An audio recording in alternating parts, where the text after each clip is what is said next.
Hey everyone, what's going on? Welcome to the channel and thank you for taking your own time out to check out this movie review. Whether you're brand new here or whether you come back once again, I've just got out of the cinema. I was seeing Tad, the Lost Explorer and the Curse of the Mummy, which today, as I'm recording this video, is National Cinema Day, where it's only £3 per ticket. So this showing was pretty much packed, which was great to see, and it's so great to see people supporting cinemas in general. Anyways, Tad the Last Explorer and the Curse of the Mummy is the third movie in this Tad the Explorer series, I believe, and all of them are directed by Enrique Gatto. And the plot of this movie is basically all around Tad, who accidentally sets a curse on his friends after he's trying to be the greatest archaeologist in the world.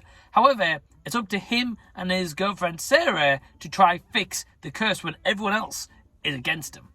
And yeah, I've seen the second movie in this franchise. I haven't actually seen the original one, but I remember the sequel actually came out in 2017, which I can't believe it's been 5 years already since I seen that movie. That's absolutely crazy. But one thing I do want to just praise right at the get-go with this animation is kind of the diversity in here, because this is an animation from Spain, which is awesome that it's come over to the UK. I'm not sure about the US or anywhere like that, but at least in the UK, we've got it here.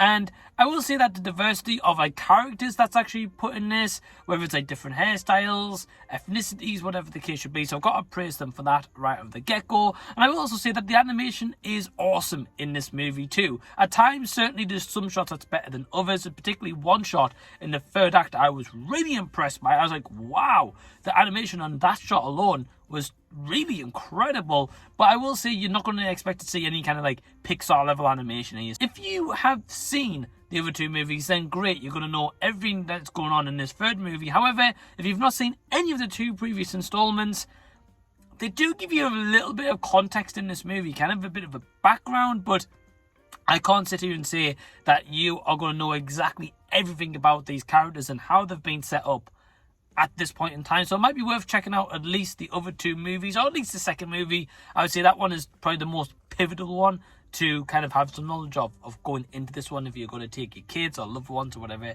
to see this movie. The story here is very predictable, and there is some characters that you just don't like. Yeah, some of the humour just doesn't land here at all. I think I chuckled to myself once out of an hour and a half movie, which for me wasn't that great. And you're going to see, Mike, you are an adult, this movie isn't for you, it is made for kids, and I agree with you.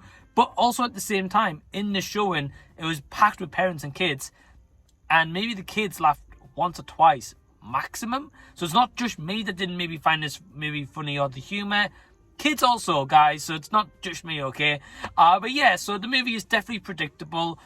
You can definitely tell what exactly is going to happen in this movie, and it does exactly happen. And that's not exactly spoilers, it's just a predictable movie. Not to say it's necessarily too bad or anything, but yeah, for me, I would say it's definitely a one-time watch. If you're debating kind of taking your kids to go see this, obviously, it's completely subjective. If your kids like kind of the Minions that's currently out right now, or you may want to take them to see something a little bit different, then I'd maybe recommend this movie. But at least go check out the second movie if it's on Netflix or Disney Plus, or whatever kind of streaming platform it's in right now. I would say for me, definitely kind of a one-time watch only personally. Yeah, I just felt like the humor was a little bit flat. Some characters I just did not like at all. I felt like the story was a little bit all over the place at times, although it was definitely more structured than the previous movie.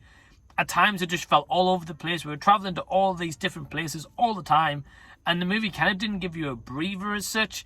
Yeah, Tad, the Lost Explorer and the Curse of the Mummy. Also, the title, The Curse of the Mummy, by the way it was kind of highlighted in kind of gold, kind of text or hieroglyphics right at the beginning, literally kind of ripped off the Mummy Return series. I mean, I guess it was pretty cool to see, but I mean, it definitely did rip it off anyway. But my overall score for Tad, the Lost Explorer and the Curse of the Mummy is a 2.5 stars out of 5. So have you seen this movie? Are you going to go check it out? Leave any and all comments down below, and we'll continue the discussion down there. Maybe you enjoyed it a lot more than I did. If you did, let me know why in the comment section below. Also, if you're interested, I'm also on Patreon, which is only £2 per month, and you got to think if you bought that on coffee every day or tea every day, It's far cheaper. You also get access to early videos, my release schedules. You get a shout out in every video, and you also get a say in what content you see on my channel. And I've got to give a big thank you to my awesome Patreons, who's Adam from over at What the Gym, Elliot at IMO Reviews, AJ Ford at his channel AJ Ford, D Movie Man at his channel D Movie Man,